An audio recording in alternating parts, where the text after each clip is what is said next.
Thursday. ThoughtFLOW Thursday. And we have a lot to talk about tonight because this has been the week from hell. I have not spoken to one person yet this week that's been like, hello there. I've not spoken to one person this week that's been like, oh man, this week was like, just like super fabulous. Everybody I've talked to, hi Tammy, hi Chuck, hello, hello.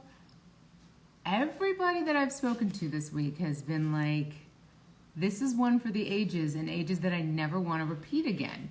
I don't know what's in the air, it's in the water, I don't know what is happening, but I do know that we seem to have come across some crazy times here in our multiverse. So lots to say tonight. Hi Brian, hi Annie. So much to say. Hello, love. How are you tonight? I am awesome. Good. I was just hearing you. Yeah, there is something in the air, the water, the fire, the gas. It's all a flutter. And It's pretty. Thank you, Annie. We'll take all the love we can get this week. yes, for sure. Yeah, like even when you were saying that, because just like weird and strange things are happening, and I'm like, it's like Muppets are walking down the street, and you're just like, oh, okay, that's normal. Yeah, but the Muppets have spears and fire, and they're coughing carcinogenic pathogens upon you. Carcinogenic pathogens. Say that 3 times quick, people. You know, I need to stop while I'm ahead. Let's just put it that way. But yeah, it's, you know, we know Mercury, our friend. It's coming. It's happening. It's going retrograde on us. And so that pre-shadow is never good for me, as you pointed out to me a couple of times maybe. But it's not just me, apparently. There seems to be a collective like drooling happening. Hi, sissy. Pre-retrograde shadow is real, says Annie. And Annie is spot on. Yes. So, I mean, I don't know. It just seems like the land of crazy. You've had a bananas week.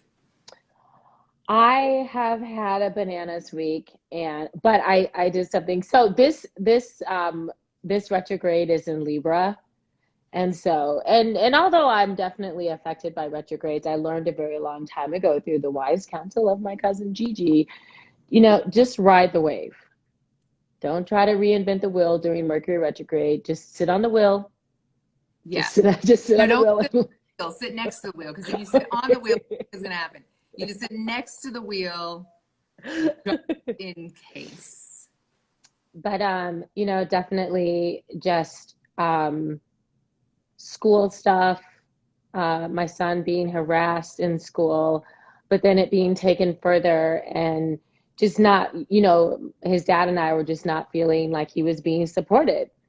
And then as a Black mother, for those of you who don't know, my children are biracial, but their father is Greek, so that's a whole other white man. So that's a whole other white man.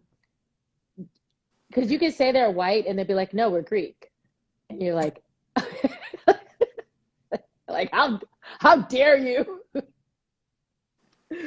We are 10 generations removed from Mount Olympus. But no, and so then it was just these really kind of passive. There was a conversation that happened with his counselor. Oh yeah, don't tell him I told y'all this. And basically he was like, yeah, I was, his plan was to stay away from the kid, and the counselor like thought he had done this really great thing and like having this conversation. And I emailed back and I was like, wow, what a great plan that my son, A, has to come up with a plan to keep himself safe. So let's just start there. And I said, and B, oh, because the counselor made sure in his email to let his father and I know that he's not the one responsible for discipline. And I said, thank you for letting us know that you're not responsible for discipline, and invited him and the other kid to, if said, Aries, if you want to have this meeting with this other kid. And I was like, what do you call that? I forget the term that he used. And I I basically call it told, bullshit. That's what I call it. Just of course, but basically like of kind of proactive. And so I threw darts, and then he went on to say like, oh, I'm so glad Aries is doing well. He seems to be off to a great start academically this year. I'm glad to hear that. Fast pace. Yes, Aaron, thank you. wait. They're calling the kids having a meeting with each other. They're calling it restorative justice. That's not And restorative justice. and so I said, I hope you have a restorative day. And so he said something about Aries doing well in his fast-paced language arts class. And I was like, he is the counselor who did not want to support Aries being in the fast-paced language arts. And I was like, his parents are well aware of who he is. We don't need you to sign off on that. He's good. I said, since he has to come up with his own plan of safety, maybe you can just enjoy and have a lovely restorative day. And so his dad was like, wow, you came with guns blazing. I was like, anybody got time for these people? Tell my child to stay away from the kid that's bothering him. I'm like, it's you his think job, right? You it's didn't, you job. Think, but you think he didn't think of that? You think that maybe somewhere, he's only 13, but good googly, you think he didn't think of that? And so it was, I was very proud of myself because this was a very challenging thing for me to do. And I handed it over to his father. I said, I need you to deal with this because, I just felt like nothing good was going to come out of my mouth and I didn't want to escalate. And he had gone and read the school policy and like all of this. And he has gone up and he's gone and called somebody else. And I was like, yeah, I need you to be white guy. And then I take Onion to his art class and the art teacher comes out and she's like, yeah, there was a little tit the other day. She's from Australia. And she said, but I didn't think, she's like, I broke it up. And she's like, I didn't think anything of it. She's like, but this little boy went home and told his mom that Orion said he was going to kill him. And Orion was like, I didn't say that. And she's like, what did you say? And she's like, because I looked at her and I was like, Alicia? And she's like, Nikki, I know. She's like, I know. She's like, I know how people are here in the States. She's like, I know. And she's like, I want to hear from Orion's mouth what happened. And he said he was going to get his brother to beat me up. And I said, well, I'm going to get my brothers to beat you up. And so this little white kid went home and told his mom that my son said he was going to kill him. And so unacceptable. And so Alicia, the woman who has the art studio, and she's a fabulous art teacher. Shout out if anybody's in Wheaton and you want your kid to have an amazing art experience. She is an awesome art teacher. She's technically trained. She is teaching all the fields in her art class. And she's like, Nikki, this is my studio. She's like, this is my studio. I decide what goes on here and I decide who can be in here and who can't be in here. She's like, I absolutely believe what Orion is telling me. And she said, there are no rules but my rules. We are kind to each other. We are respectful. And, she said, this is a little kid. His mom, he comes in, he's kicking and fighting with this friend, kicking and fighting with his brother. She's already had to tell him that twice. But she wants to get up in my arms. Susie freaking Cream Cheese wants to say to my brown baby, you certainly don't feel threatened. You certainly don't feel threatened. And, it's like, this is what we deal with. This is what Black, girl, would you just let that go? We have already decided. This is what Black, it is Throat Punch Thursday. Yes. Oh, Martin gets the crown tonight of so the week. Far. But it's like, this is what we deal with. So when we come across circumstances like people who just don't want to wear their masks, when we come across circumstances where people don't want to be vaccinated. But not the wait, I people who want to can't. stop. I want to Go stop. I ahead. don't even want to get there yet, because here's the thing about what you just said. The school, with all of its Stuff. schoolness, the school, the protections and the support that comes with just being an institution of learning, couldn't figure out how to handle this. But the art teacher said, this is my studio, this is my space. Is that your Alicia? The art teacher? No, it's Alicia Blanco. So again, it just goes to show that if you want to handle a situation, it can be handled. But it's so much easier to punt. It's so much easier to lay it upon the children, who are children, to figure it out. And let me just say, having been in this situation personally, when you are harassed over and over and over again, eventually you find your limit. And eventually you do act out. And this same school that wants to have restorative justice, let's be just about it, act that. At the end of the day, Right. if your son is the child that acts out, your son is the one that has to take it. And he's the one that's labeled, and he has to endure it. It doesn't happen the other way. Listen, my kid was friends with this kid at his school, his former school. He doesn't go there anymore. This kid started a food fight in the cafeteria. This kid got a kid beaten up. He did all these things. Nothing happened Right. to the kid. Right. My kid was called down to the office for speaking up against a kid that was making racialized statements in the 6th grade to my son and the other 2 brown kids in the class. So again, I look at these situations and I think, well, how the hell does this ever get better? Because look at it. We are now the ones that are the principals. We are Generation X. Back then we were just, whatever. But we should know better by now. Right. And we are just paying this shit forward. This is why things don't ever get better. People behave badly, and then they go on, and then their children come along and behave badly. Well, so the principal keeps citing school policy. We can only discipline within the policies set forth by the school, aka the school board. And she's like, we cannot tell you what that punishment is. We cannot tell you what that discipline is. And Emilio was like, okay, I don't care. He's like, but just understand my son has the right to defend himself. And he said, you know what?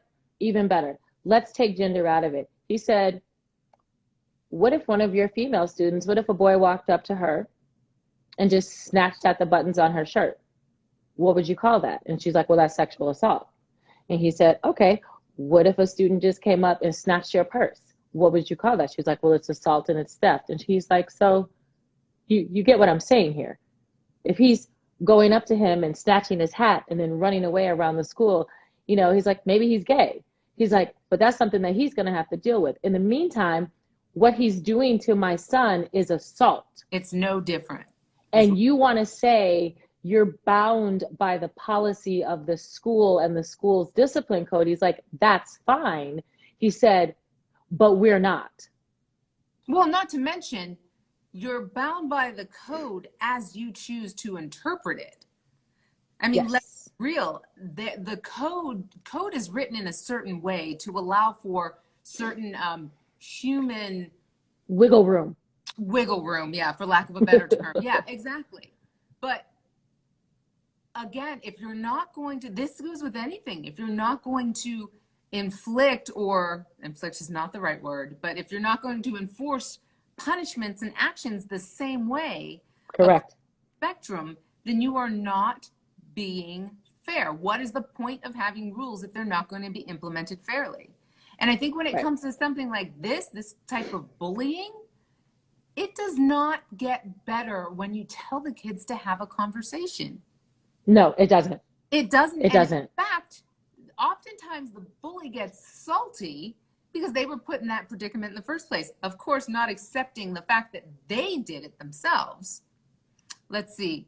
Aaron says, Senate Bill 100 made discipline more difficult. However, this is harassment. Correct. And so what Emilio said to her was, he said exactly that. He's like, you're setting the tone for this to continue, and it's middle school. So he said, so my child has to figure out when he can bring his parents in thinking what will be socially acceptable by my friends. And he's like, and even more so, you know, he's like, my son is Black. He's like, yes, he's biracial, but my son is Black. You see him as Black. Everybody sees him as Black. And so that's how it's going to be viewed. He's like, the circumstances for him are significantly different. He's like, you can talk about your school policy and discipline codes and this, that, and the other until hell freezes over. He said, but my son is Black, and we need this. All of these steps we're taking is so that when this kid gets knocked out, we have this paper trail. And he said, in that paper trail, these conversations, they don't even guarantee that he won't be arrested for assault. No. And he's like, you know, and like, basically, you know, we have to have these conversations. Is my child in a circumstance where he will sort of bend to the harassment because there are larger mitigating circumstances if he goes further? Will he defend himself? And then in doing so, what does that mean outside of school? And it comes down to safety, to be honest. I mean, correct. It's safety just as much as it's physical safety. The point is that your child has to now manage the social, the intellectual, the emotional pieces, right, like he's juggling. And then on top of it, he has to manage the gaze of the teachers that are looking at him and trying to figure out what it is that he did to create this problem. Correct. Because it's always, listen, and guys, for those of you who really just kind of don't really get what we're saying, there's a lot of nuance here, but in other ways, it's just very black and white. At the end of the day, Black boys are not seen as their age. They're not seen as their level of intellect. And they are not given the benefit of the doubt ever. And Aries is incredibly smart, and he's tall. And, you know, the thing of it is that the other option, so Brian Bullard says, are we paying the adults to do their jobs when it comes to discipline? We are, Brian, but when you are a Black person who lives in a predominantly white suburb, the discipline is, you have to understand, middle school kids use racial slurs because they've grown up in that. They've heard it in close family contact. Yes, I will not deny that kids go off and roam and wander and learn all these other things, but they are not learning to be kind and compassionate towards others that do not look like them. Right. Whether it's because they've grown up in a space where others don't look like them, where there's no one else, because we know that there are these towns that exist, right? And it's just a bunch of white people. And then we have, this is why we say, so, you know, people will say, well, you know, this person is Latina, or, you know, this family over here is Venezuelan or whatever, right? Another brown person. Nobody is as brown as the Black people. And so when you have someone who is maybe like they're from a Spanish country, but they're blonde, or they're not dark, or they have a very American dialect to their language, but can also drop into, you know, their dialect of Spanish, they are seen as white, or they are seen as the okay, acceptable minority.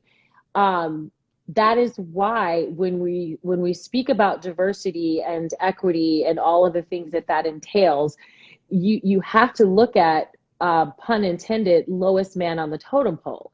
Because if you don't see brown beneath your shade of brown, it will not, that category, that group of people will not be recognized think about coming from, you know, a Latin country where you live, the Americas are considered a step up.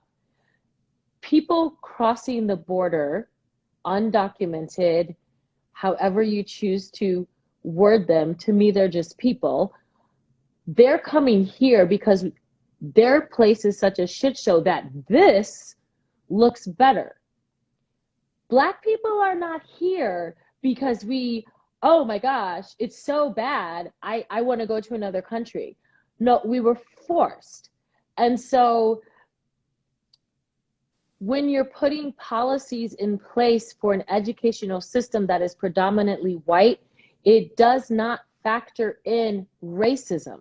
Well, and this is why we can't have these conversations like, well, we are having conversations that are ridiculous.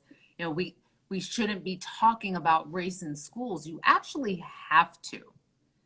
As uncomfortable as it is, you know, just kind of gives you that ache in your stomach. Like, who the hell wants to talk about this shit? Well, you have to talk about it, because if you don't, you are essentially denying the existence, the individual, independent existence of an entire other group of people.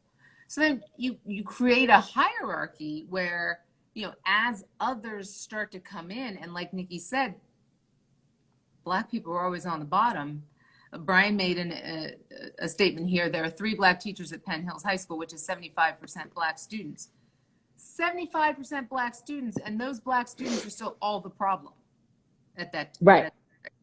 Right. They are all the problem. And there's a Black teacher shortage across the country. Across the country. And it's going to get worse with COVID. And I will say this, so the elementary school that my kids are at, the principal was diligently looking for Black teachers. He was diligently, and he literally said, even when I went to the city, he's like, there were no Black teachers. And he said, how do we make this correction? And Black teachers, like in any other field, well, really just in life, they are again held to a higher standard. And so you get tired of being the best of the best, because that's what you have to be, especially if you're a Black educator. You get tired of being the best of the best, and then people wiggling through school policies and finding ways to say, no, you can't do this, or no, you can't do this, or, you know, you did this and you overstepped, and, right. You know, and it's very challenging. And it's very challenging when you see in certain areas. I was camp director and eventually director of Ailey Camp Chicago, and there were kids who would come in, and I mean, just evil. They look like they woke up on the wrong side of the bed like 20 days in a row, and they would come in. You know, our counselors who were very young, they'd be like, you know, they got an attitude. What's wrong with these kids? And I would say, did you eat breakfast today? And they'd be like, oh my gosh, I can't start my day without coffee. You know, I like, did you eat breakfast? Yes. And I said, why don't you ask that kid when is the last time they ate? Mm-hmm.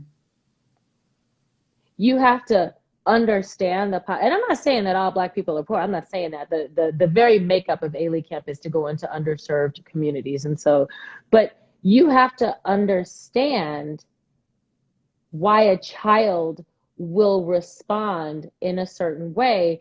And everybody, you know, stop for 30 seconds and think about when you have been hangry. Right. Now, but this kid woke up like that. But it's more than even just that. Take it past the kids. The kids, you can find a way to excuse it, but yes, thank you, Erin. There's our person, Misty. I know who she's talking about. Good, find her, get her out here. But you know, when we look at the experience that, you know, we go through, when you are having a discussion with somebody because something's bothering you or whatever it is, and you get this, Oh, oh, oh, okay. You seem angry.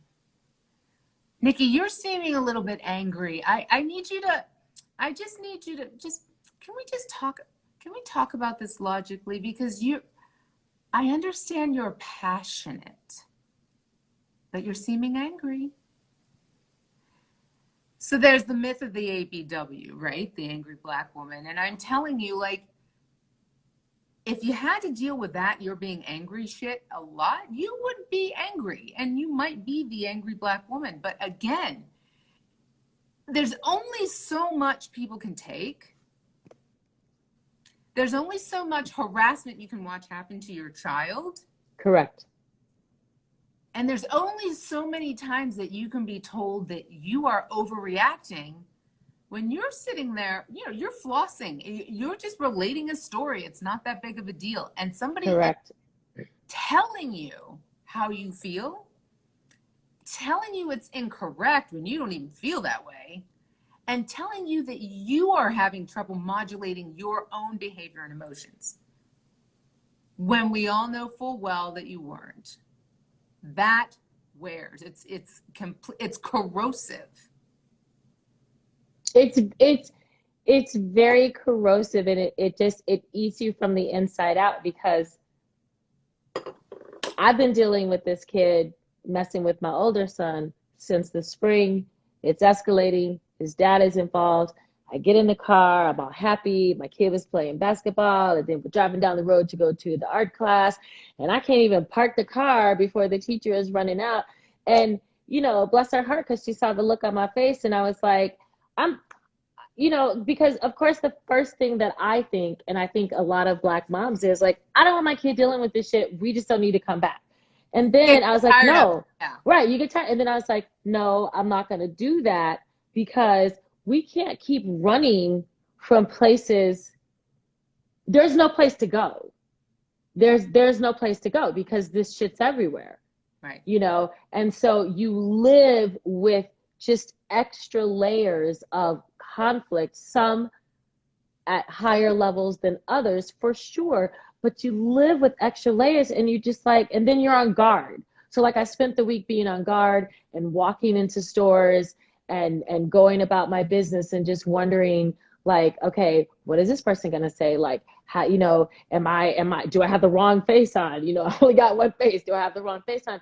And I found myself just like, you know, sitting like this, and I was like, I have to give myself permission to not be that way. And you have to navigate.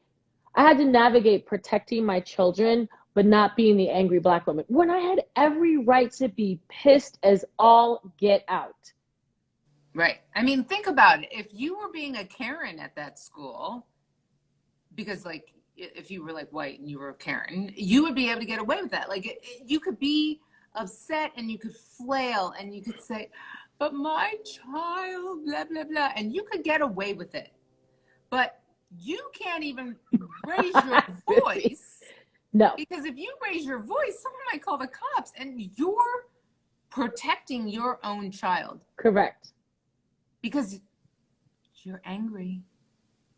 And then the principal did something that was very dismissive. Why am I not surprised? So I did hand it over to my my kid's dad, and but he always CC'd me on the emails. Well, when she called him, and I was like, oh, we're doing that now. Okay. She still hasn't responded to me, even though I spent the past 18 months on diversity and equity meetings with her and having private conversations with her. She still has not responded to me. And I'm like, oh, we're doing that. Like, that's not in my head. Like, you know that I'm still the parent who shows up to school. I'm the parent who lives down the street from the school, but she still has not emailed me. And so these are the things that we deal with. And so, do I want my kids to wear a mask to keep them safe? Yes. Shut up, Martin. I want my kids to wear a mask for them to stay safe. ultimately, right? 100%. But there's a piece in there where I'm like, no, baby, you need to wear a mask, because if there's freaking an outbreak and they freaking contact trace this back, these freaking crazy people would try to sue us. I mean, there's no doubt Like in my this. mind the lawsuits are going to start flying.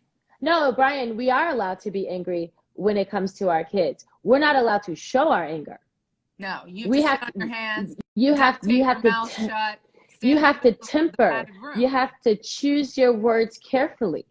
You have to give, it's a whole, person that you have to put on. You have to put your angry mom incognito suit on when you go in and you have these conversations, because we know that white people like to militarize the police against Black people. We know this. We watch it all the time.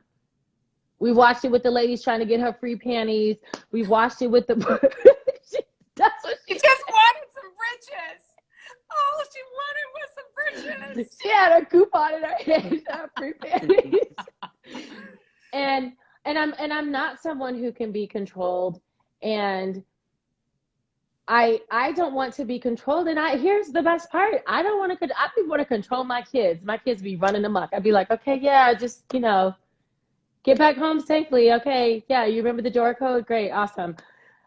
I don't want to control anybody, but at the end of the day, please understand that when you see obnoxious white kids, and I would say it again, somebody asked, the question was asked, why did the Black kids want to sit together in the cafeteria? Yes, I know it's a book, but it was a legitimate question that someone asked in a meeting. And I said, because white kids are mean. And a couple of people, like, they kind of smirked, and I was like, no, I'm not joking. I'm like, white kids are mean. And then another person said, she's right. White kids are mean. Now, where do you think they learned that? If my children have good manners, too, though, the difference is that if Black kids are mean to each other, the school doesn't give a shit. But when a white kid and a Black kid get into it, the Black kid's in trouble. That's the difference. Brian, it is astounding to some white people that Black people care about their kids. True story. So when you say they have to know how we feel when it comes to our kids, no, white people are often, some white people, I don't think it's all white people, but it's not like, it's not, no, but there are some white people who are amazed that Black people care about their kids, and they want them to have, the best things, and that they want them to be family oriented. Like, one of the biggest misnomers on planet Earth is that Black men are deadbeat dads. It is the hugest misnomer on planet Earth. And yes, that was an intentional smear done by the press on behalf of the government, but that's a different story. So and I will remind you all that no one can beat white men for being deadbeat dads, because that was slavery. That was that was a white plantation owner creating a labor force, and the legislation exists that kids belong to women, so that the white plantation owners would not have to take care of their kids that they were fathering all up and down the river, and B, that they would not have to, there was that line that they didn't want to cross, right? This is property. Mm-hmm. They made that legislation so that their children would be the property of the mom, and that they would not have to have financial responsibility towards it. I'm sorry. I think it would take, maybe like 400 plus years for any Black man to be as degrading and as non-responsible. You got a long way to catch up when it comes to white men. But that is something that, and we've talked about this, Black men were forced out of their homes. Yes.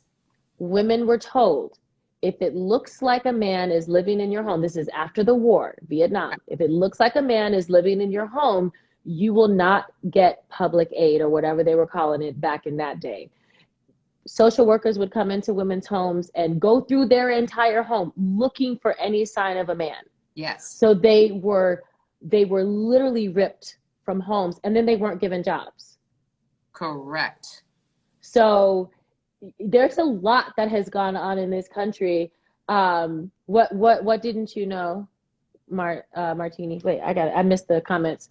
But I think it was what you were saying about the reason why children belong to the mother.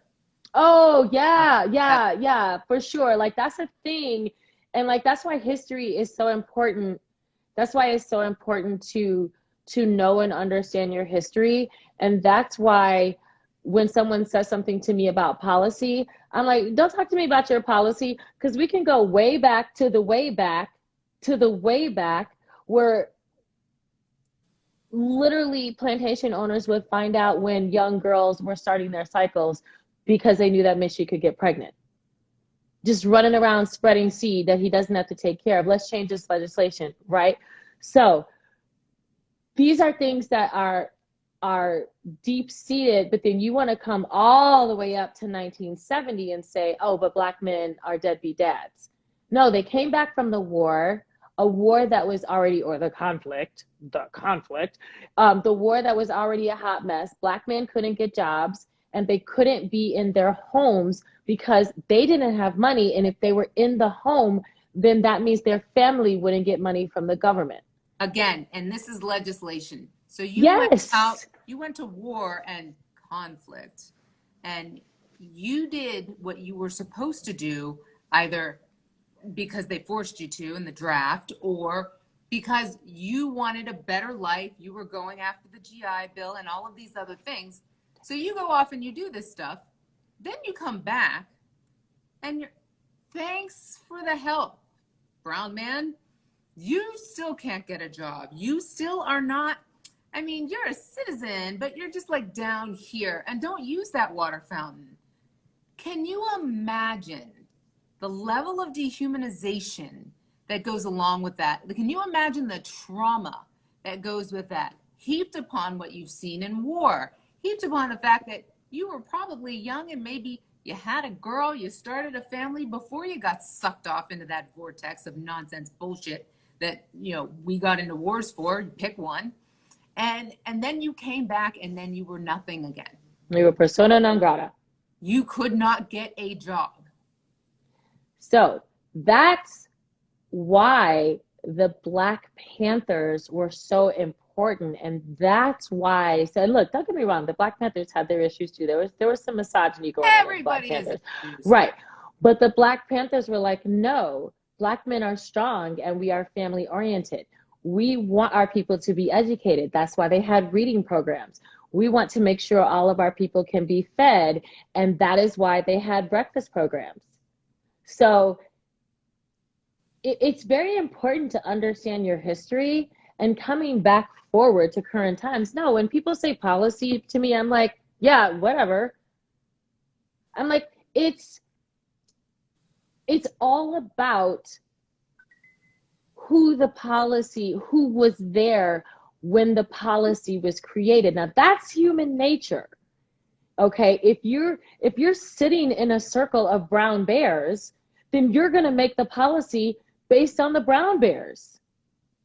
And because you're going to look at their habitat, and you're going to look at their feeding ground and what they eat and what they need, and that's how you're going to make the policy, because that is the population in front of you. This is not rocket science. And that's why, you know, like the duct tape, gorilla glue, scotch taping of the Constitution is BS, because you can't keep using whiteout on things when you're talking about equity. You have to just throw it in the fire, get your hot dogs and your marshmallows, and start over. Because the initiation, the starting point, the idea was based on the population that was in front of you. And if you were a Black or brown person who lives in a predominantly white town, that is who the policy was made for. But this is also why we have to get off of the whole black and white issue related to diversity and equity, period. Because at the end of the day, who was at the table making those rules? it was nobody but white men. And it's still kind of that way. I mean, you got a little bit of spice here, a little bit of spice there, but women, Yep. you just saw in Texas what happened Oof. when you sit on your hands and try to look demure. Then you've got somebody shutting down your vag and you can't do anything about it.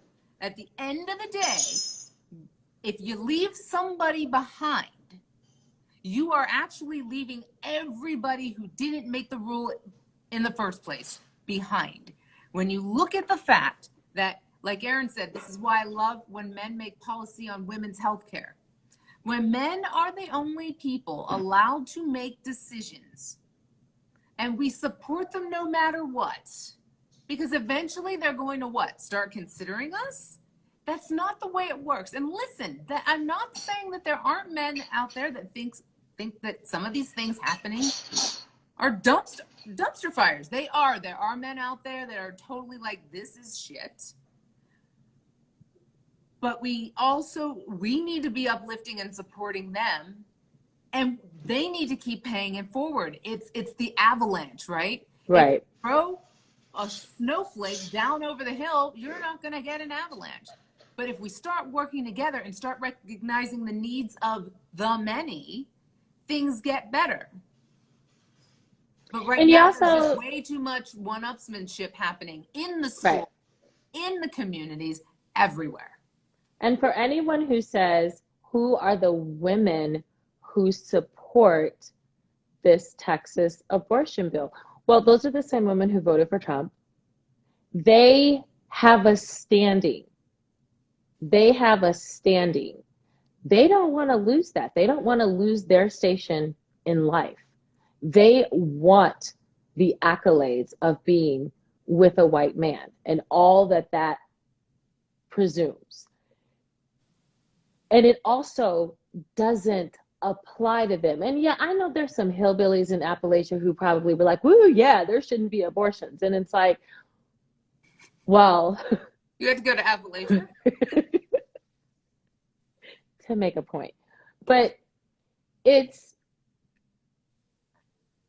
doesn't, the grossness of the bill is that it doesn't factor in men.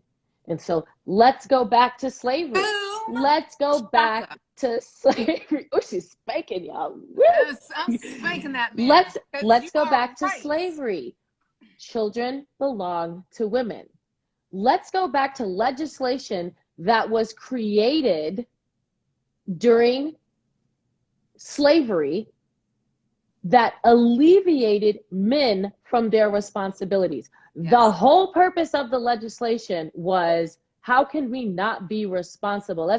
How can we run amok and do the do and never have to be responsible? We just took 400 years and went, boom. It's the same thing. And the thing about it is if you really are looking to better society, you want the people down here to be up here. Why? If anything, look at the economics of it. The people down here are certainly not contributing to the economy like the people up here are. To essentially intentionally to doom people to poverty because what? Because you really care about unborn children, and yet you won't take responsibility when you are just tossing your seeds about like what the hell do you toss? Rice at a wedding? You can't toss rice tossing. I didn't even know what I was throwing. You can't toss rice at a wedding anymore. You kill the birds, Misty. I don't like birds. I'm kidding. I mean, I don't like birds, but sorry. I mean, your bird was a nice bird, so I liked your bird. But the point of the story, though, is it's true. So then, what would behoove? I ask, what would behoove a state, a government, a country to create a permanent underclass Why would anybody want to do that? And if you listen to that stupid ass, pardon my, I'm on a roll tonight, that Governor Abbott, who's, you know, he's just going to go after all the rapists. So he's not going to go after the men who are intentionally impregnating women. He's just going to go after the rapists. Does this make any sense? Does somebody, I want to know if there's anybody out there that supports this. And now I know you're not going to, because we've been flapping our arms now for a half hour on it. But I seriously can't understand, and don't give me that crap about overprotecting babies, because as far as I'm concerned, unless it can like live on its own, viability matters. If it can't live on its own, what's it going to do for you? You can't call it a baby. And it's, yes, you get a vasectomy, you get a vasectomy, you get a vasectomy. It's also, you know, okay, way up here, we know that this is about a woman's choice and a woman's body. But, you know, I don't think that, you know, when people are like, oh, well, they could just go to another state. And then you kind of look at them and they're like, oh, well, what kind of car do you drive? Like, where do you live? Okay. This is someone who makes $8 to $12 an hour. This is someone who may have another child. This is someone who, if they miss X number of days at their $8 to $12 an hour job, that job might not be there when they get back, because they have to drive, because, you know, all the crazy states are right next to each other. So you got to drive like way far. So you, and so you got to drive like 8 to 10 hours, depending on where you threw the dart. That state might say, I know you've just driven 10 hours, but we need to make sure that you're sure. So you need to stay here for 24 hours. So you don't have money to stay there in the Motel 6 or the Red Roof Inn. So maybe you're sleeping in your car. Well, forget about that, though. All the neighboring states, because like you said, it's a cluster of crazy. All of the neighboring states will eventually require driver's licenses. They're going to want to know where you live. Right. And now that there's a bounty on women, right. What would stop the chick at that clinic from calling and saying, hey, there's a Ms. Suzanne H. Cream Cheese here, and she resides at 1234 Main Street. Right. So I want that 10 grand PS. And as we know, they're already born. An abortion is a medical procedure. You're not just supposed to like go back and get on your feet and do whatever job you're doing. You're actually supposed to sit your little butt down for a minute, because you could risk bleeding to death. The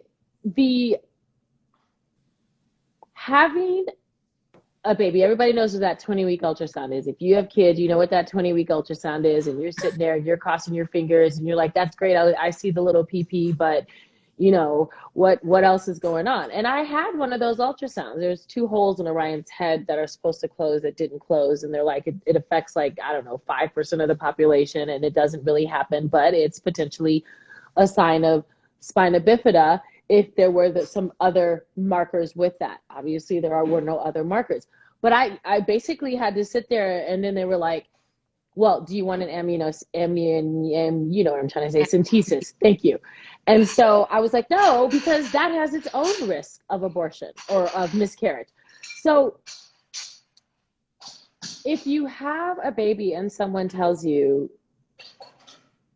quality of life is going to be an issue, and and as they tell you that this child is going to need this, that, and the other, and will need care for the rest of their lives, and that care will cost you $100,000 to $200,000 a year, and you make, you know, even if you make a good living, $100,000 a year for care for some undetermined amount of time from birth. Yep. Who has the right to tell you that that is how your life should proceed from that moment? I mean, it's a fair point. And when you look at Aaron's point here, and where's the money coming from, getting back to the bounty, Texas can't keep their power on. Where are they getting that cash? And you know, that's a sound point for exactly the reason why you're talking about. So you know full well that you cannot afford to take care of this child that's going to have grave medical concerns. So you say, you know what, I'm going to put this child up for adoption. or foster or whatever. You're just putting the child somewhere because you know you cannot, with your means, lifestyle, whatever, raise it. So then what happens? Who pays for that? I mean, because right now it's the state, but you know, they currently have duct tape holding their power grid together and squirrels running on wheels to keep it going. How is it that they're going to suddenly be able to afford tens of thousands of children in the system? And how many thousands of kids are already in the system to begin with? And how are they going to afford to pay those bounties? Well, that's what I'm saying. Yeah. You can't afford to keep the kids in the system, but you can afford to pay for a bounty. And then here's the next question. So, Nikki, I'm mad at you today, and we live in Texas. And actually, I'm mad at both of us for doing this. But so I'm mad at you. I called in. You know, my neighbor, she may have had an abortion. Felicia. So send me. No, I'm Giselle De Jesus. We've already talked about this. No. So I just wanted to say bye, Felicia. Damn, she Felicia'd me. So then now, and you know you haven't done this, whatever, but I have brought this up. I've taken this. I have put my name in the hat. I want the $10,000. I have just falsely accused you of something. Do you then get to come back and sue me for what you've spent to protect yourself? Because we've all been in court. It is tens of thousands of dollars to defend yourself or to be on the offensive for any reason. If this person is just allowed to spontaneously claim a bounty, who gets... Yeah, Black Karens. It happens. Well, but it's not even just that, because it's Texas. So now everybody, you get a gun. And you I was going to say, I'm just you get a gun. I guess. No, you don't get your 10 grand, Everybody, but here's a gun. Look under your seat. Everybody gets the newest Smith & Wesson model. It's a hot mess. Give it to Sissy says, give to them to the sob stories. Wait, sorry, sobs. SOBs knock on their doors and hand them the babies. SOBs knock on their doors and hand them the babies. I mean, what happens next? Did anybody think this through? Maybe chaos was the plan. Maybe the pain was the point. Did anybody think this through? I have taken the position that old white men are now crabs in a barrel, and they are holding on with as much gusto as they possibly can to an old way of life. And for the record, white people are the minority. They have been. There are too many different races, cultures, and nationalities. And I'm not saying that, you know, to be belligerent. I'm saying it because it really is the truth. And we all know genetically, with as much race mixing as there is, it's going to be a fact. And maybe that's why Trump didn't want the census to happen. It's like, you know, maybe he didn't want that actual realization that, oh, it's going to be in the numbers. The 100%. The white folks are diminishing. 100%. And so there's a way of life that is being held onto that is very archaic. It does not support the people of this country. The Chinese president even said it 4 years ago. He said, Americans do not take care of their people. He's like, what kind of a civilization are you that you don't take care of your people? He's like, you take care of your people first. Well, I mean, coming from China, that's a little rich, but I mean, they're the ones that are sacrificing our old folks. So. Well, but let's put things into perspective, right? Let's put things into perspective. We don't require our youth to serve in the armed forces. We don't require that. We actually have a generation of people who can't. They are not fit enough to serve. They wouldn't pass to even get into boot camp. We know this, and we've known this. Well, if we know it, doesn't everybody else know it? Listen,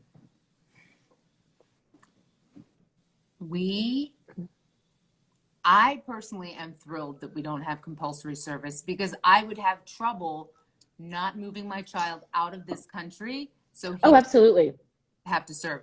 I would not allow I don't care how old he is, I'm still older and I've got a broom. I am not allowing my child to give his life to a country that thinks he doesn't matter. Fuck that. Yeah. I'm sorry. And that is and not that's acceptable. another thing. That's another thing that white people don't understand. Everyone is like, oh, you know, the flag, and we can't disrespect the flag, and you shouldn't be kneeling. Let's take a look at how Black and brown people are viewed in this country, but you want everybody to just drop, because this is your country and you need to go serve. No, my kid's dad and I, we've had this conversation, and I'm like, when are you getting your Greek passport? Because they can go to Greece. Mm-hmm. And, you know, the thing of it is that people don't understand that. If you don't know why Muhammad Ali had the break in his fighting career, then you should go look it up. Again, history. He was a conscientious objector. Some people like to call him a draft dodger. No, that was the last president. His point was valid. He's like, why should I go fight when you don't even recognize me? I am a man. So we know what happened to especially Black men in this country when they came back from Vietnam. No, I don't.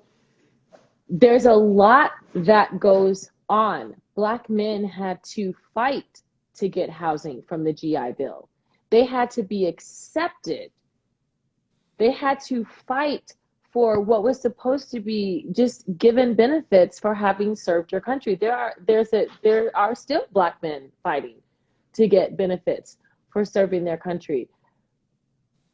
White people don't get it. You need to read about Black men going over to other countries and being seen as just men, but then white soldiers from this country having an issue with it and fighting Black soldiers in other countries because they could go into a bar and sit. Yes. And not they were like, oh yeah, here's table, sit down. And white men having the audacity, they're supposed to be on the same side. White men having the audacity to start fights. Look it up. Look it up. She's not. So no, anyway, if there history. This is why we have to talk about history. And in the meantime, you know, like Annie said earlier in the feed, she said, and then we're supposed to say thank you. Right. Thank you for what? Like, we're grateful for what? I read this all the time. People will say things like, you know, well, you should be happy because as a Black person and a woman, you have the best life possible in the United States. I'm like, okay, well, Chewbacca was a Wookiee and Wookiees weren't born on Endor. So at the end of the day, the Chewbacca defense doesn't matter.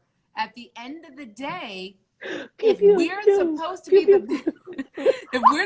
best and the brightest and the biggest and the this and the that, shouldn't we really live up to that standard? If we are the best of the best, then we treat our people the best and we take care of our people and we take care of our own people. And we don't say, oh, you know what, our child, our choice, you know, you don't have to wear a mask, little mini Susie, because you feel bad. Not that you really feel bad. I'm telling you that you feel bad. And then we send that kid out there to get sick. And then we're shocked that Susie got sick. Little Susie. She's sick. How did this happen? Suzette. We'll call her Suzette Cream Cheese. I didn't know Suzette could get sick. We live in the suburbs. Or well, I don't understand why I have to drive to the next county to find space in a hospital because this hospital is full. And then I just saw this really interesting thing. So there's being on the ventilator and then there's having ECMO. And apparently there aren't enough ECMO specialists in the country because if you're an ECMO technician, I think is what they're called, yeah, maybe they're nurse technicians. I'm not sure. I mean, no disrespect. But apparently that's your job to sit there for 24 hours. Yep. Yep. Yep. Yep. That's your job. That's, you got to sit there and run your ECMO machine for your person for 24 hours. And I'm like, and so now you're pissed because you're all live on TV, because we know that people like to be all big and bold. And you know what? I'm going to be in the camera's face and show you that my kid doesn't have to wear a mask. I'm not going to wear a mask. And now you're wondering why there's no room for you in the hospital. Oh, I'm not wondering why there's no room. You shouldn't get a room. And you're waving around your insurance card and you're asking, does this person have insurance? Does this person's on a ventilator, do they have insurance? And it's like, there are only so many people who can do these jobs. We're sorry that the nursing schools and the medical schools aren't graduating people fast enough for you to be an idiot so that you have somebody to take care of you. Sorry that. As far as as fast as they're graduating them, they are leaving the workforce. You know why? Because we've done them wrong. Yep. Our medical staff, our nurses, doctors, technicians, whatever, the cleaning people at the hospital have been worked to the bone. They don't have it left in them to take care of you and your little Suzette, who you sent out to get damn COVID because you wanted to protest wearing masks. Listen, again, we have everything at our disposal. We have the money, we have the tools, we have the brain power, and we refuse to utilize any of these things in a way that is practical and tactical and that will save lives. So now we're in a situation where it's like, yeah, I'm over Suzette too, man. Now we're in this place where companies have no choice but to say, I'm putting you on leave. You are on leave. You are not getting paid if you don't do this. And everyone's like, oh my God, it's like Stalin. Stalin's back and it's Joe Biden's fault. We are looking at a public health crisis that is at this point escalating so fast. Right. That if we don't have control over it by the time flu season starts, we're toast. And these fools, here's an article I was just looking at earlier. These fools urge maskless children to enter Michigan school in violation of health order. Where's the leadership? We are teaching our children to be savages. Why? Because we're mad. Kids don't care about wearing masks. And if you want to argue with, and you want to fight me about it, I'll fight you about it. Find me a kid that is rolling on the floor, gnashing their teeth about masks. And now I'm not talking about kids who have needs. That's different. Tasha just said, my organization has 19,000 health workers who we are about to fire because they refuse to get vaccinated. And that's the other thing. I think that these folks thought, because we've got such high numbers, we don't have to worry about it because eventually they're going to cave. But again, if you look at the exposure to liability that these corporations, hospitals are corporations, business airlines are corporations, if you look at the exposure to liability that they have, honestly, they're probably safer in just saying, you know what, we're going to cut staff, people are going to die over here, but we're not getting sued. Well, the other thing is, and I talked to a friend of mine whose family owns a business, fairly large business, and, you know, we were discussing, you know, mandating vaccination. And I actually have not spoken with her since Pfizer has been officially approved by the FDA. But I was like, but having someone get a COVID test every 2 or 3 days, I'm like, that is an expense. That costs money. There are supplies and someone has to run the test. Masks. And then if someone tests positive, how does that affect that shift, right? Now you have to pay for contact tracing. Why should a company have to absorb those costs? So then everyone says, well, why did our health insurance premiums go up? Well, because we have to pay for you to get tested and then contact trace. after you become positive, and we have to figure out all the people that you've come into contact with. And then they all have to stay home from work for 2 weeks or 5 days or whatever it is. Why should the company, now that company is now in a different business. That company is not in the business of running their business. That company is now shifted to the company of mitigating COVID and the after effect. Correct. And these are the same people who don't understand and don't vote for universal health care. Oops. But those are the things, and I said, you know, I work for myself, and I have always dreamed of having a studio in my home, and I love the fact that I have a studio in my home.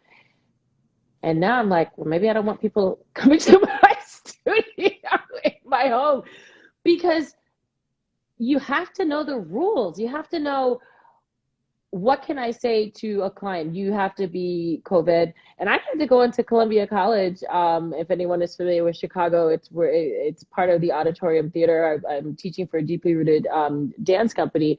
And they were like, bring your vaccination card, bring your ID, and you got to fill out this thing. I was like, dang, I was almost late. It's a good thing, you know, early is on time. Cause I was like, you know, 15 minutes later, I was like, oh, can I get in the elevator? And he took my temperature. I was not mad at any of that. Why? Because there are so many people coming in and out of that building.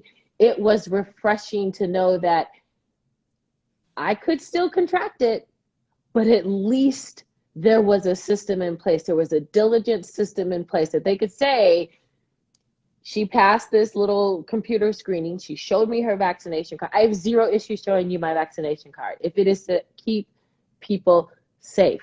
Right. 100%. Well, and we can't say, I mean, if we go back to the start of this, it was, you know, okay, we have to lock everybody down. If we do the right thing for a couple weeks, we'll get back to normal. And then it was, okay, maybe for a couple of months, and then we'll get back to normal. And then it was, if you wear masks, we can get back to normal. And then it was, well, I don't want to wear a mask. I'll wait until I can get a vaccine, and then I'll get back to normal. And then the vaccines come out, and you say, well, I don't want a mask or a vaccine. Well, what do you want? Do you want a pony? Do you want a unicorn? What is it that you want? And what you want is it to be your way. But you know what? There's 320 million people in this country. We can't all get our way. And you know what was so beautiful? Brookfield Zoo started vaccinating the animals. You know, some wealthy person who loves animals. And you know what was just so cool about it? The animals are just like, oh, okay, yeah. All right, cool. This is why I love my cats. They don't talk, well, they do kind of talk back, but you know what I mean? And they know, we know that COVID was found in some animals. I don't know where it went, as far as I didn't really follow that. Because, you know, the two-legged animals were going to do far more harm than anything that the four-legged animals were going to do.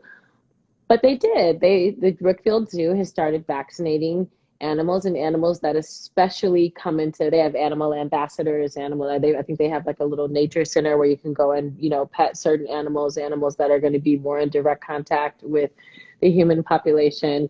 And they just get to do it. They just get to do it. And the animals are like, oh, okay, yeah, do I get a steak with that? Awesome, great, okay. And we are having a debate as if, I was listening to an NPR reporting on a wall in London. It's a memorial wall of all the people that, you know, their hearts all over this wall. I think they're up to 150,000 hearts. And there's a woman whose husband died. She's dedicated to it. She goes every Friday and she paints new hearts, and she fills in the other hearts because at this time they've been battered by weather. And you know, you hear this guy literally just very loudly and boldly and very matter of fact, this is a conspiracy, and this is the numbers are false. I don't believe the numbers. And I was like, wow, you're standing next to people who have lost a loved one to COVID, and you're saying, I mean, again, last week on our rockin' Friday show, our Friday show was rockin'. Sorry, it was so good. Next Friday, where is the compassion? You may feel like you may feel that. You may feel like it's a hoax. But at the end of the day, you're standing next to people who are there at that wall because someone in their family died from COVID. Listen, it's just like, did you read the article about the kid who went to Parkland and his friends were killed, and his dad has become a QAnoner, and now his dad is telling him that he was part of the grand conspiracy of the Parkland school shooting. And now this kid, his own child, lived it, experienced it, has the trauma to show for it. But his own father, whom he has known all of his life, is telling him that he is a part of a false flag operation. And we're guessing that on that day, as I'm sure every single parent did, stood outside of that school waiting for their child to be released. Well, apparently it was all a dream. It's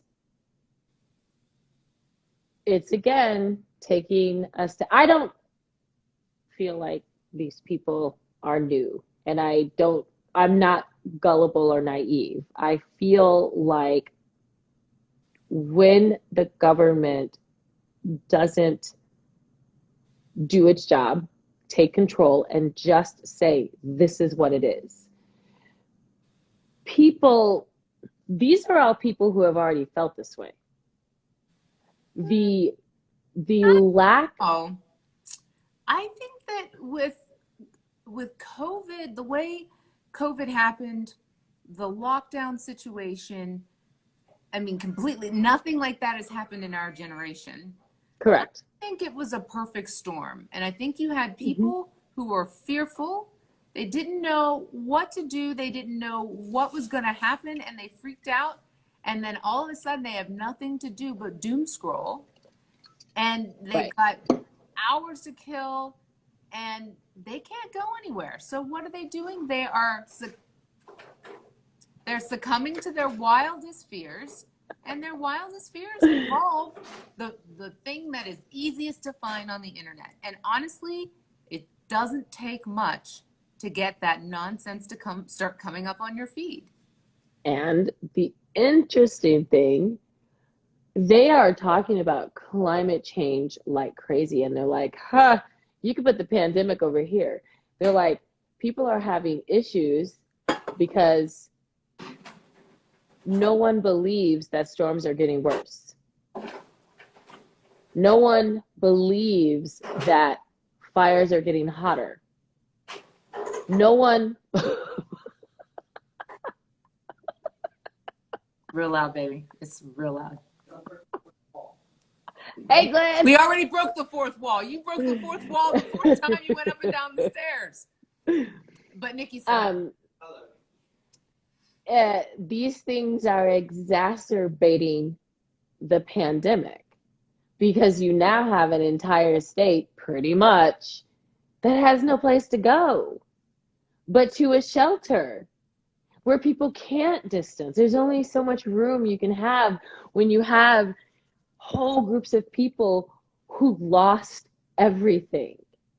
Yeah. So the exacerbation of the storms, the intensities of the storms because of climate change is pushing this pandemic even further.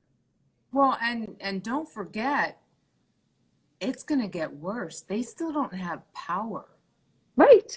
Yes. Sissy just went through Yeah, that's right. We're so glad that you made it. Do you have power yet where you are? We have some other Pilates friends who still don't have power. And, you know, they still, what are they saying? 4 more weeks? What do you do in that situation? And forget about just that. Let's take a look at what just happened in New York City, where, I mean, the city was completely crushed by that rain that just came through. And you have all of these people that live on first floor, ground floor apartments, subterranean apartments, who've lost everything. And where do they go? It's the same story. Right. And so again, more people in shelters that are under-resourced. more people that can't get out and contribute to the economy, can't even contribute to their own families because they have food scarcity, they have no homes, all of these things. It is a domino effect. When you leave people Correct. on, congratulations, power. Yay. When you have people that are on the bottom all the time and they're perpetually stuck there in life, and then something like this happens, again, we've got to start taking care of each other. And the pandemic is just it's just ripped the Band-Aid off of a lot of this crap. Right. And it's, so some of the schools, they can't, think they were discussing like one school was full of mud. So they're talking about in Louisiana, no school for at least 4 weeks. Other schools don't even have a timetable. Because they don't have roofs. And so these are kids who came from e-learning, and now they just have kickball. That's all they have. They have kickball and nothing else. And part of me is like, you know what? They've been through so much freaking trauma. Let them have kickball. But then again, we've got the societal pressure to get through this stuff at, you've got to graduate 12th grade by 18 and all of that. Are these kids going to lose yet another year of school? How do they catch up then? Who has a plan for that? At least in the pandemic, not at least, but in the pandemic, you were sheltered in place. Hopefully you had some place to be sheltered in. There's no place to be sheltered in. And like, that's the thing. It's not just your school was destroyed. So it's not just that you're not going to school. You don't have a home. Or a social network. And we all know how important socialization is. Right. Kids. And so even if the schools are open, if they are a better served resource for community areas, because this school has a power. So a school has power, right? So this becomes a charging station. This becomes a food reservoir for people to come in and eat. And maybe it's a high school. So maybe this is a place where people can actually bathe. You can't use the school as the school because you got to use the school for the community. Right. And it is hard to learn when you are traumatized. Yeah. Ouch. It is hard to learn when maybe you're traumatized because not only do you not have a home, but maybe you lost a loved one. These are things that they are pervasive in this country. Right. And to your point, there were people already living and dealing with less than. Right. And then you go back over and now you're wide open, right? You're just raw and you're wide open, literally and figuratively. And maybe there's one place where you can go to school and Susie frickin' Cream Cheese is saying, yeah, no, we don't need to wear a mask. No, we're good. You're frickin' trying to wonder if you have dysentery, but she don't want to wear a mask. Yeah. It's abominable the way that people just get to run amok and do what they want to do. My freedoms, my rights. My rights. So yeah, it is. And again, I just really, it's really bothered me in seeing how the adults are behaving and watching, knowing that the kids are watching and knowing that the kids see some of the adult behavior is wrong and is bad. And please don't make a scene, Mom. Like, don't do it. But yet their parents keep doing it because of what? If the kids don't care, if it's not bothering them, then why do you care? This person, I saw this meme or whatever it was, and it's this nonsense about how, the one thing they did back in 1930 to dehumanize people was to put them in masks because then people couldn't see their faces and their emotions, and Their whole personalities were just washed out just by putting that mask over their face. So masks are a big deal. And my point of view is, first of all, if your personality is so readily diminished, I know some very, very shy people who are in masks, the same people they are with a mask on as they were without it. It doesn't dehumanize you unless you choose to be dehumanized. We're not putting on a freaking garbage bag with holes in it. It is who does it hurt? Then you've got people doing these tests, you know. I, armchair scientist that can't spell science, but I've seen science on TV once. I'm going to do a demonstration for you of how these masks don't work. And then so they get their cigarettes. They get their cigarettes and they're like, okay, so here's my cloth mask.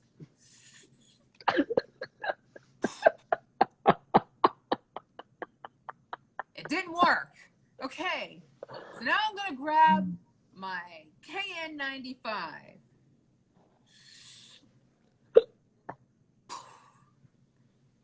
And I'm like, well, hot damn, lamb chop.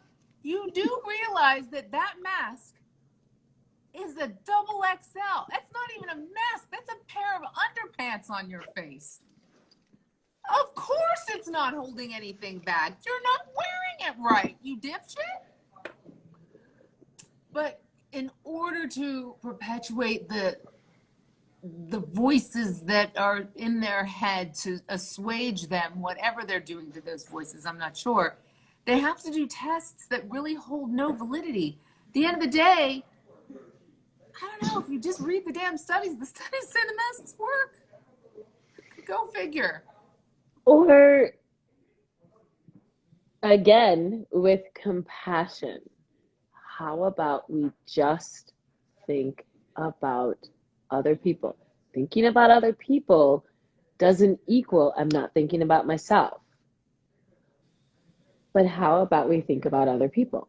Well, Nikki, but I can't breathe in carbon dioxide, you know, because to wear a mask for 10 minutes, not only is my personality erased and I'm like somebody else, but then I can't breathe because I'm breathing in carbon dioxide. Yeah. It's still, it's all the same though, right? It's all the same, whether we're talking about drugs that are made for animals. Yes. Whether we are talking about food, whether we are talking about accessibility, whether we are talking about education, whether we are talking about housing, it's all the same. It's people deciding. It's a bunch of Stepford wives, you know, and it's people just deciding that their way, they don't want to be uncomfortable, and they are willing to make other people uncomfortable to no end, to no avail, because they don't want to be uncomfortable. So what is it? What shifts it, right?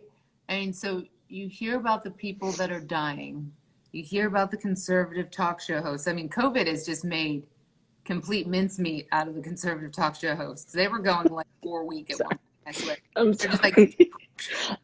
I am not laughing at illness or death. There's You're laughing just at irony. Yes, there's just an irony. And no, I don't want an ivermectin shot. Thank you, Tasha. It's so nice of you to offer, but I'm going to do anything but get that. I am. I don't know. I'm going to, you know, huff fertilizer before I take that. Forget it. It's just all of those things, and it just all boils down to I don't want to be uncomfortable. You know, it's the same people who don't like to wait in line. I don't like to wait in line. I do not like to wait in line. I will drive to 7 restaurants before I wait in line at one. This is one of my tics, man. Okay, Black Karen. Ready? I'm sorry. This was not my example. Where's my wig? Ah, This sorry. this was not this is not what I meant. I can't wait. No, I mean, you just said it and I got all fired up. Oh, Black Karen. I don't think that most people like to wait in line, but there are some people who just don't. And it's just something that we all have to deal with at some point. You're going to go to the grocery store and you're going to wait in line. You're going to be in the drive-thru getting your mocha frappuccino. You're going to be in line. No, you're going to get stuck in the drive-thru at the pharmacy, and you know that you should not pull into that line.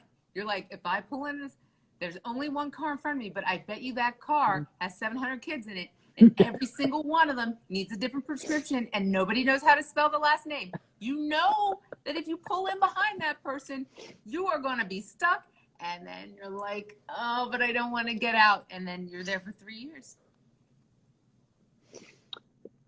So Misty just destroyed my point. She literally pulled a pin and threw a grenade into my point. So I do agree. Wear a mask, people. I mean, and for those people who even take a millisecond to say this is the profession that the healthcare collective chose. They did not, that's not why they chose this field. That is not, the COVID-19 pandemic is not why they chose to be doctors and nurses. Nobody told them that this was. And, there were people who were leaving medical school and residence and being pulled into hospitals. And that's just scary to me because y'all know I don't like practitioners under the age of 40, but that was the need. That was the need. And so being a doctor or a nurse is not a service field. These are experts in their field. They have a job to do. Most of them, we hope this is their passion. A lot of people would not do what the medical profession has done. No. They would not work these constant shifts. A lot of people would not do that. I applaud the fortitude and just the sheer ferocity of people saying this is where I need to be. People who weren't going home to their families.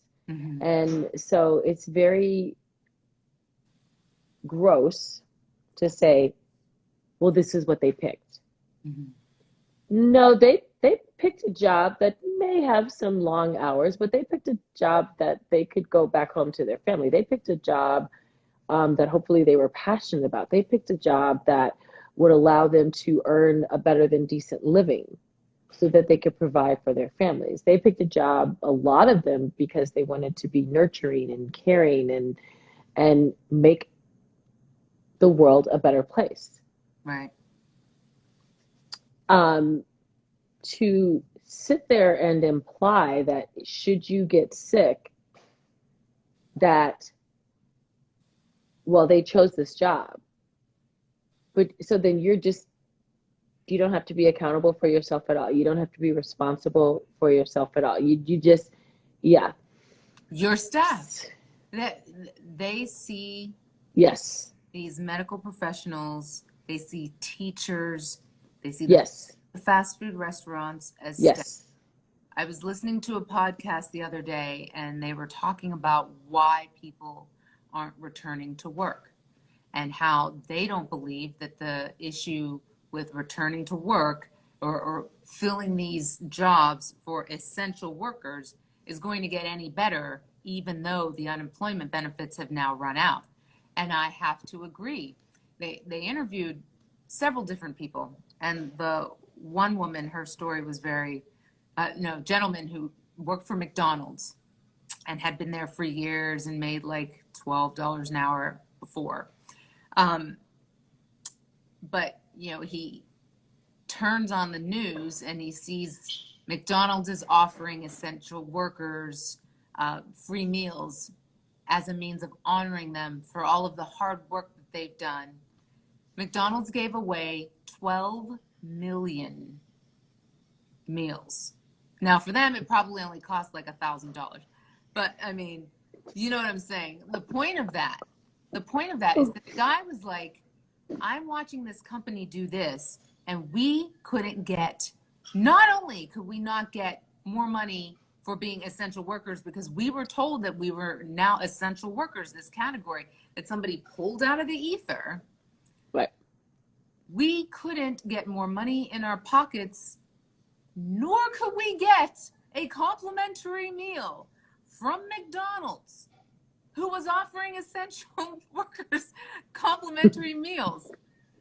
That's why people aren't going to go back to work. This other woman worked at a pizza shop. The owner's like, I'm not coming in during COVID. It's not safe for me. But you guys don't miss your shifts.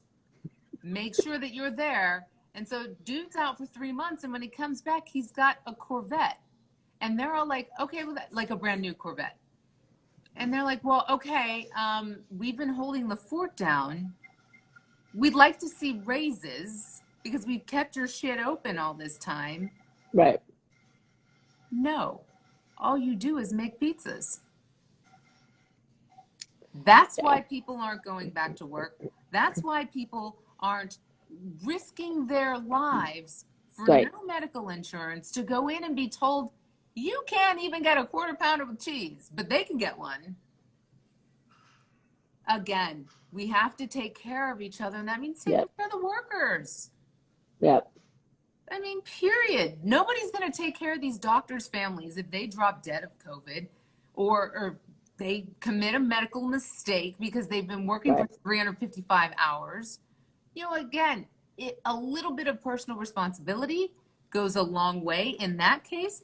But for the other essential workers who aren't in that kind of frontline situation but are still considered essential, medical insurance for a company like McDonald's,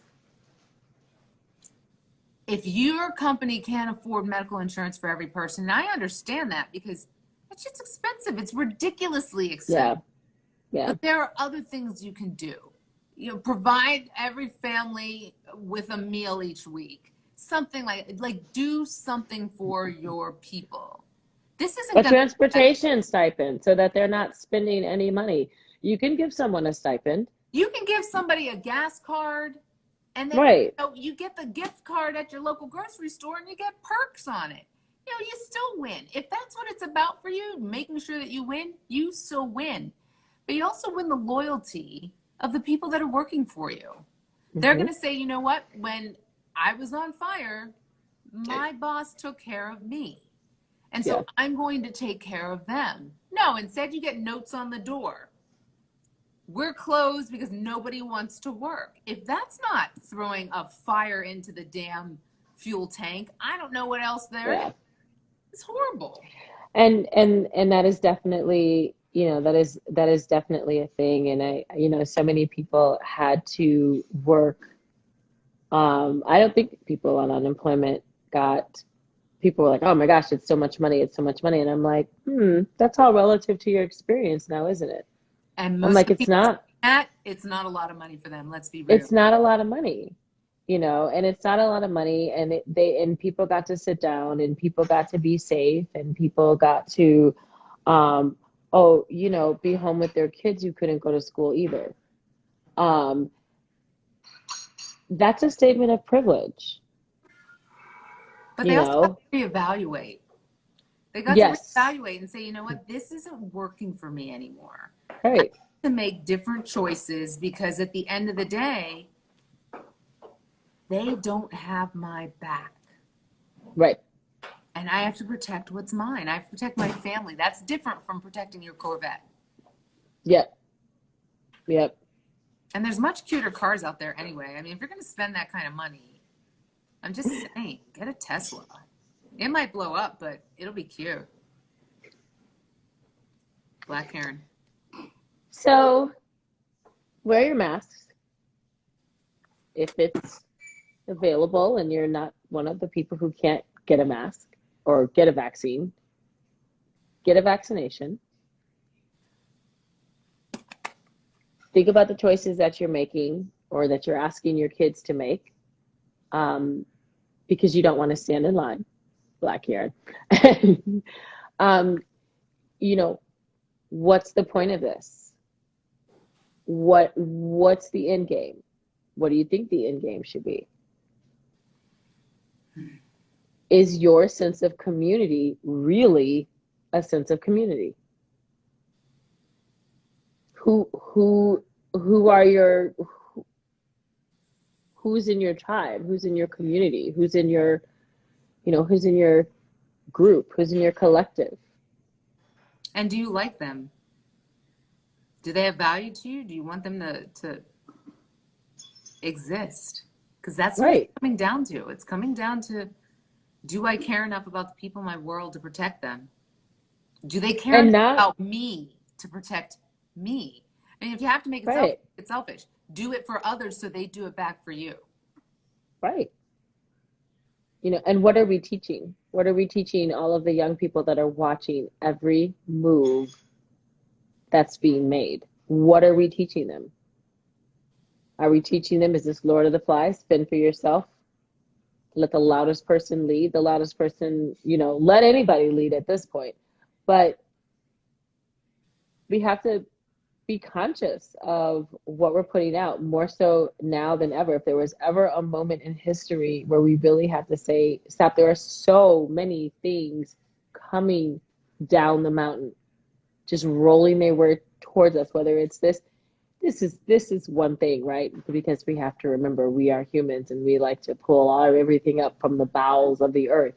So if people can't get through COVID, how are they going to get through the other crap that's coming down the pipeline? Because we all know there's always something behind, just around the corner. The boogeyman.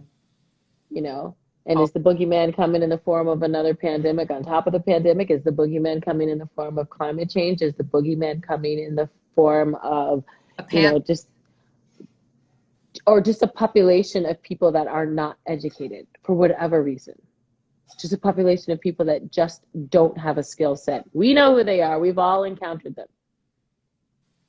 So just some things to think about as you travel through the week. And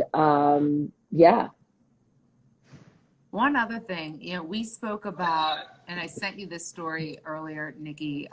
We talked, I guess it was back in June, when the story came out about the little old lady with dementia and aphasia who was walking along the road, and the cops pulled up and beat her up. They didn't even just arrest her. They just brutalized the poor little lady. And I don't know if you guys followed the story after that, but her attorney put out a video of those same officers in the precinct. The lady was chained to a bench, crying and sobbing. Her shoulder was dislocated. And they were high-fiving themselves about how they did it. They got her. Ha, ha, ha. I realized this woman, if you remember the video, she was very frail. She kept saying something like, let me go, or I'm going home, she kept saying. Well, so the follow-up is that the city now is forced to pay $3 million to this woman and her family, which I think is great. I mean, if you're going to be an idiot, then you should pay to be an idiot. Correct. But one, I look at it as that whole town is paying for that, for those officers who have quit. The 2 officers that were involved quit, but I mean, what's up with the supervisor? What's up with, why did it take so long for all of this to come about? 1. And 2, more importantly, the town was like, now we can look, the mayor was like, now we can look beyond this, right? Our town can leave this behind us and we can move forward. because it's been a dark spot. So while I'm thrilled that they got a settlement that will hopefully make this poor woman who has PTSD have a better life moving forward, because she'll get better care. She won't have to wander off to a Walmart by herself. When we talk about taking care of one another, Mm-hmm. it happens at the community level, the grassroots level, but it also has to come from the top down. Yes. And I think we need to start looking at strategies. You know, this whole idea of defunding the police, which is a misnomer, and whoever came up with that name should be probably shot because it was really stupid. But when we look at what needs to happen in terms of taking care of our communities, we have to Right. recognize that there are people in our communities that don't have, you know, perhaps they don't have the physical acumen or the mental acumen. They are disabled in some way, shape, or form. And so when we look at law enforcement and people that are sent to take care of situations, I think we need to do a better job of looking at, one, who those people are, and two, what they're trained to do. Do we expect the police to be trained in mental health? No, I don't think that that's reasonable. I don't think that's logical. No. But what I do think they should be trained to do is they should be able to read a situation. Yes. They should be trained to see, okay, coming at an old lady with guns drawn and then tackling her is maybe not a great idea. And three, and most importantly, they should be trained to have well, you can't train empathy. I believe empathy is something that you're born with or not. But that kind of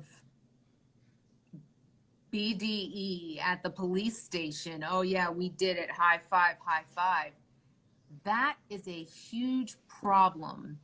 Yep. With power. And that is something that has to be ameliorated. It's something that should never, ever happen in a civilized society. And in the United States, it happens every day. And now we have temper tantrums going on. Well, if you don't want the cops to, if you want to defund the police, then they're just not going to show up. We have to look at what it means to take care of, to serve and protect, Mm-hmm. to elevate and uplift society. And it comes down to compassion. And I don't think that you have to be a mental health professional to be in certain circumstances and say, this type of behavior from us, by us, is not warranted in this situation. I absolutely agree 100% with everything you said. It's not, to me, it just goes back to, where is the compassion? Where is looking to see in a circumstance? Yes, there are some circumstances that are they're just cut and dry. Yeah, you know, see a guy running out of a bank with a mask on, getting into the getaway car and a, you know, sawed-off shotgun. Most likely, yeah, he probably did rob the bank. But there are so many other situations where it's like, how can this be de-escalated? How can we shift this? Where are places that I can pull my compassion card? Where are places where I can really see what's going on versus acting out my agenda? And my agenda is to be the big bad cop. My agenda is to show you who's the boss. And I feel like a lot of circumstances can't even be actually witnessed for what they are, because that is not the intention of the police officer going into it. The intention is simply to show you, I have the power. I'm the person in authority, and whatever you're doing, I'm going to shut this shit down. Right. Well, and it's the training too. If you're trained to see everything as a threat, it's a threat. And again, that's another problem with the gun-toting society that we live in. Most everything may be a threat. You know, it's like in the Matrix when... I know, right? I can't help myself. know. You know, when Neo is running at the end, the movie, he's trying to get to the out, and everywhere he turns, like he sees a nice little old lady, and then he turns around again, she's throwing a knife at him, and maybe that's the way that police are trained to see the world. And I think some areas have better money, therefore better training. Who knows? I don't know how this works. I'm not a cop. I'm the last person on the planet that should be a police officer. I don't even like to wait in line. I'm just saying. So, Misty, I better not see your mugshot on TV because you didn't want to wait in line. No, if I'm going to jail, it's going to be for something major. Yeah, I'm just saying. Look out, prison Pilates coming to you. Anyway, kidding. But the point of the story is maybe that is part of the problem. But then we also have to look at who's being attracted to that particular field and why. Right. Who thinks it's okay to jump a little old lady who clearly has aphasia? And if you don't know what aphasia is, then maybe you should call for help to see why the lady keeps repeating herself. But you've had your hands all over her at this point. You know she's not armed. She hasn't tried to bite you. She hasn't tried to spit on you. Did you have to slam her to the ground and then slam her into the car? You didn't. And that's, yes, 157%. You can't find compassion if you were never looking for it. And there is a type of person who is attracted to this type of job. And that's not everybody. That's not everybody. I have police officers in my family. This is not how they police. Sure. And he's big and he's tall. He's like 6'7", so he's our tall. Brian here was a police officer. And he is a presence. And he uses his stature for good. And he's like, I go in with the intention of de-escalating. Let's figure out what's going on. But if that's not how you're going in, if you're going in to exert power and authority, and that's the only thing on your mind, there are many things that I'm sure that can be taught in the police academy, and I'm sure exerting power and authority is one of them. But at the end of the day, being a compassionate person, if you're old enough to apply for the police officer, you should be old enough to understand what compassion is. That's not something you're going to learn. That's something you should have already been exhibiting. Well, you can't join the police force when you're 15 years old. So it is all of these things. And for me, it just comes back to what kind of community do you want to live in? And are you being a citizen of that practice? Are you practicing being a good community steward? Yes. Because if not, I am. Ha ha. But the point is taken. If you're not doing that, then you're just, you're a fluffer. You're an accessory. You don't really have much purpose other than to just swoop in and do whatever it is you do. But I think that needs to change too.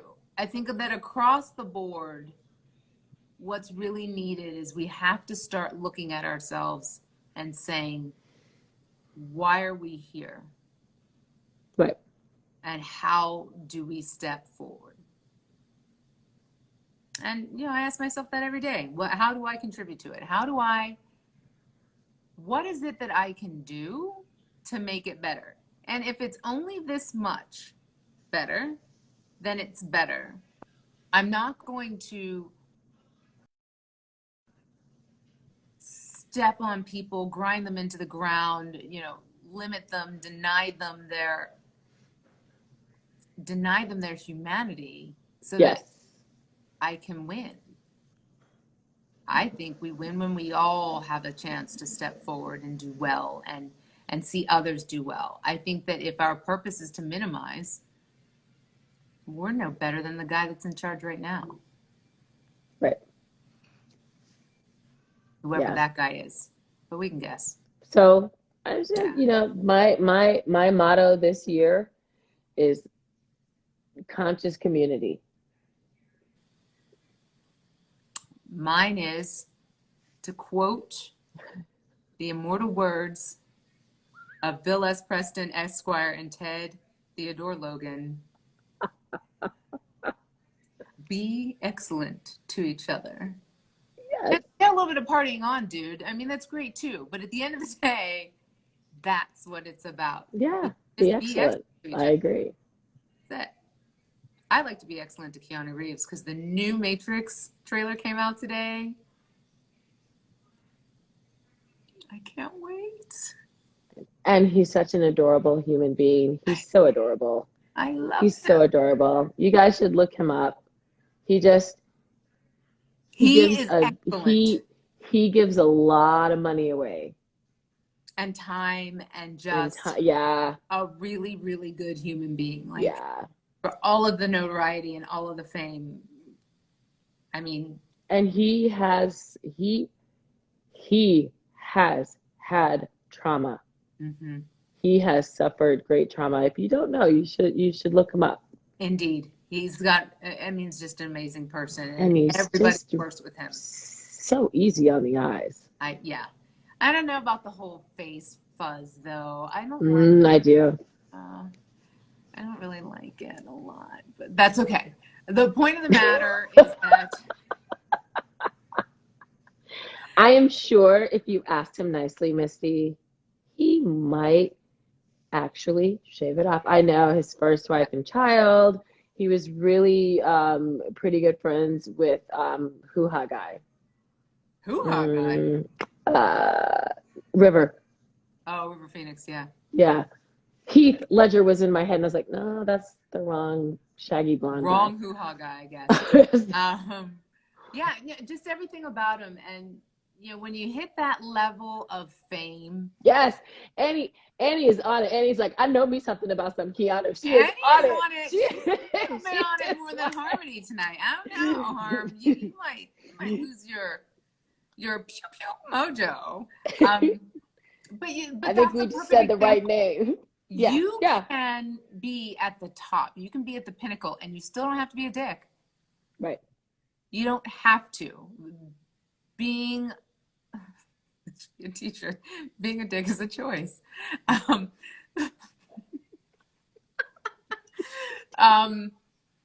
it is, and he's a perfect example of not letting it go. Oh, Harm! Oh, you're not going to take this from me. Pew pew pew pew pew pew pew pew pew. I think there's going to be a battle.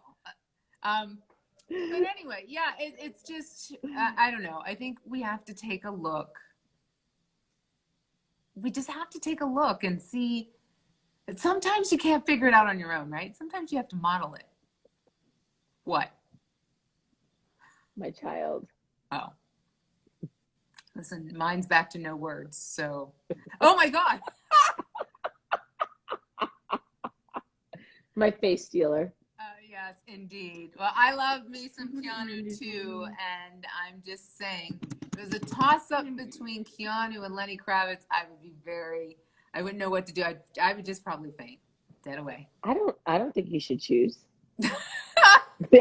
I'm trying not to be greedy. I already told you I wait in lines. There are 7 nights in the week. Well, Nikki, darling, I like the way you think. Speaking of nights, guys, it is time. It is there. Down. Shake it down. But next week, it won't be Thursday nights. Nope. But I don't know that it'll be Friday either. I actually think I have a training, so it may have to be Wednesday. We'll talk about this, Nikki. We will talk about this. Put our heads together. Charles Xavier style, and we'll get it together. But everybody, thank you for being here with us tonight and listening and being excellent to each other. And we will see you next week. Hey, don't forget, Southland podcast. You got to listen. Southlake. That's it. Sorry. You can look for the Southland one. You're not Was it all the Keanu information at the end, Brian? Brian done everything. Or was it that Misty doesn't like to wait in line? Well, I'm just like sitting here daydreaming over here, and maybe he was just taking it all in. I'm just saying. Just saying. That's it, guys. Thank you so much for Thanks, being here. guys. We will see you at some point next week. And have a fantastic rest of your week. Look out for the bosses. Boss battle. One more day of boss battles. And then we've got the weekend.